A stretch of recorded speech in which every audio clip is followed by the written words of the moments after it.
Será que Maria Madalena foi, na verdade, uma apóstola?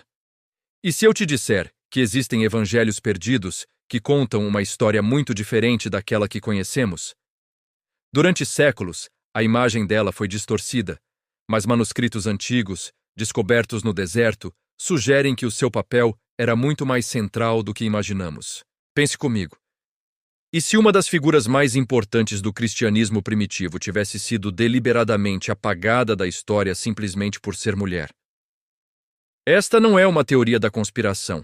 São perguntas baseadas em textos que sobreviveram a quase 2000 anos de esquecimento.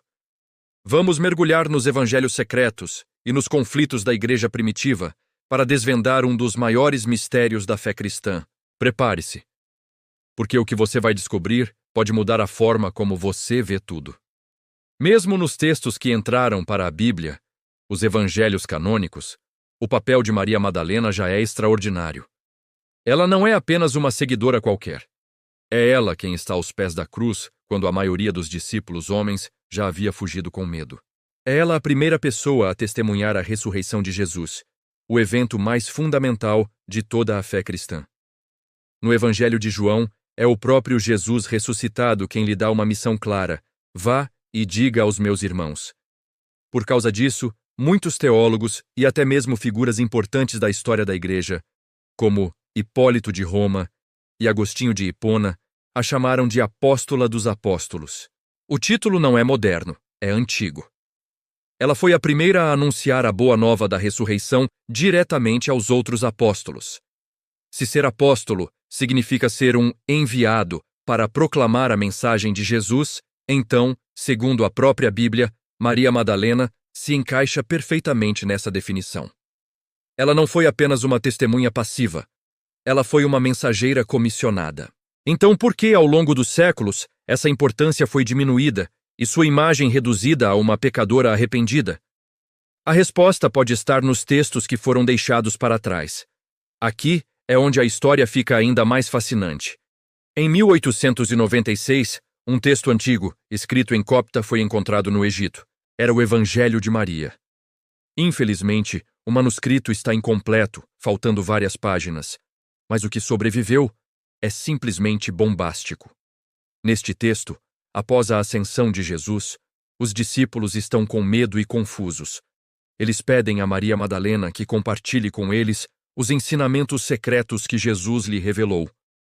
Coisas que ele não disse aos outros. Ela então começa a descrever uma visão complexa sobre a ascensão da alma e a natureza da realidade.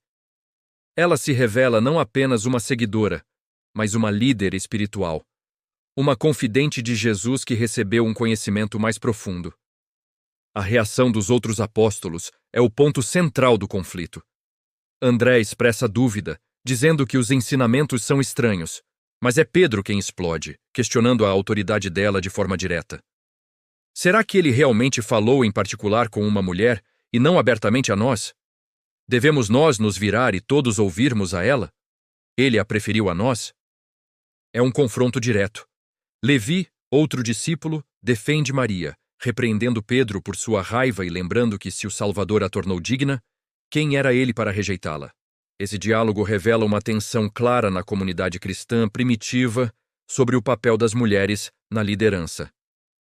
O Evangelho de Maria nos mostra uma disputa de poder e nos força a perguntar: por que um texto que coloca uma mulher em uma posição de tamanha autoridade espiritual foi excluído do cânone oficial?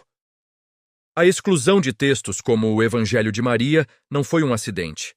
Foi um processo longo e cheio de debates que culminou em vários concílios da Igreja, como os de Hipona e Cartago no final do século IV. Nesses encontros, líderes e bispos, todos homens, decidiram quais livros seriam considerados inspirados por Deus e formariam o Novo Testamento que conhecemos hoje. Os critérios eram complexos, envolvendo autoria apostólica, uso nas comunidades e ortodoxia doutrinária. Textos que apresentavam visões diferentes, conhecidos como apócrifos ou gnósticos, foram deixados de fora e, em muitos casos, considerados heréticos. Agora, vamos analisar o contexto. A sociedade romana, na qual a Igreja se institucionalizava, era profundamente patriarcal. A ideia de uma mulher exercendo autoridade espiritual e ensinando homens ia contra a cultura da época. É muito plausível que a exclusão do Evangelho de Maria e a diminuição de sua figura não tenham sido apenas por questões teológicas, mas também por um machismo estrutural. Colocar uma mulher como a principal receptora de ensinamentos secretos e como uma líder entre os apóstolos era algo disruptivo demais para a estrutura de poder que estava sendo construída. Era mais conveniente e culturalmente aceitável enfatizar a liderança de Pedro, sobre quem a Igreja de Roma seria fundada. A escolha dos textos que formaram a Bíblia não foi apenas um ato espiritual, mas também um ato político que moldou a hierarquia da Igreja por milênios. Então, voltamos à nossa pergunta inicial.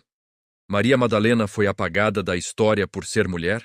As evidências sugerem que, no mínimo, seu papel foi drasticamente reduzido.